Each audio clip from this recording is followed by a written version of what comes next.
आमचे हे जे बेमुदत धरणे निदर्शने आणि गेट बंद आंदोलन जे आहे कार्यालयाचं, तर या संदर्भामध्ये आमचं दुसरा आणि चौथा शनिवारची मागणी आहे.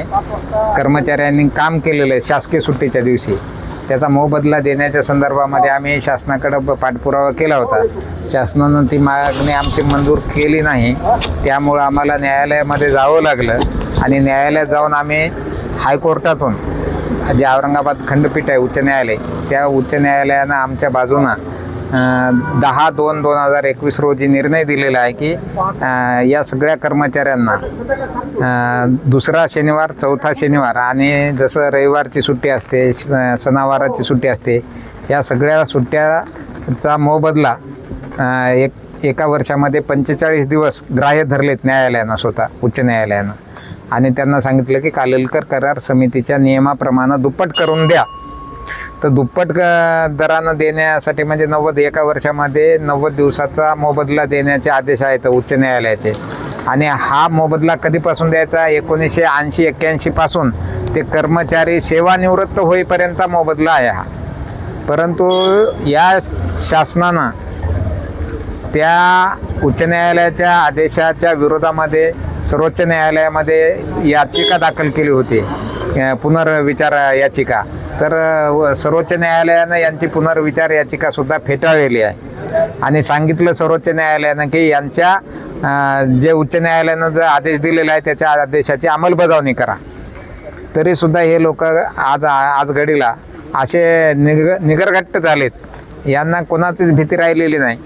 सगळ्यात महत्त्वाचं म्हणजे आज आम्ही 2 वर्षापासून यांच्या मागं पाठपुरावा करत आहोत. 2 वर्ष झाले आमचा प्रस्ताव मंजूर करून पाठवलेला आहे. 8 कोटी रुपये आमची मागणी आहे शासनाकडं आणि इथून मंजूर होऊन गेलेली आहे डिपार्टमेंटली. तरी शासन पैसे देत नाही. आणि शासन पैसे का देत नाही? तर 38,94,000 रुपये या लोकांना अगोदर वाटण्यासाठी दिले होते शासनानं आमच्याच कामाच्या संदर्भात.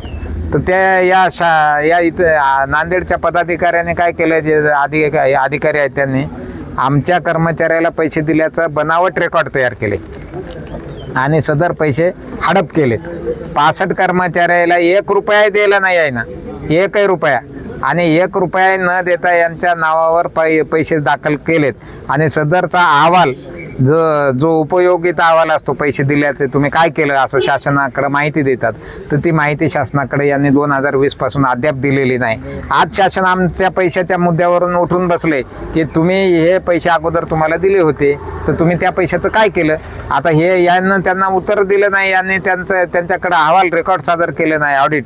तर आता हे परेशान आहे, तर डिपार्टमेंट आणि शासनही परेशान आहे. आम्ही शासनाला विचारलं की बाबा पुन्हा एकदा असं जर त्यांनी केलं आता ते करत नाहीत. आता मंत्रालयातून शासन सुद्धा जबाबदारी निश्चित करून घेते की बाबा आम्ही जबाबदार आहोत.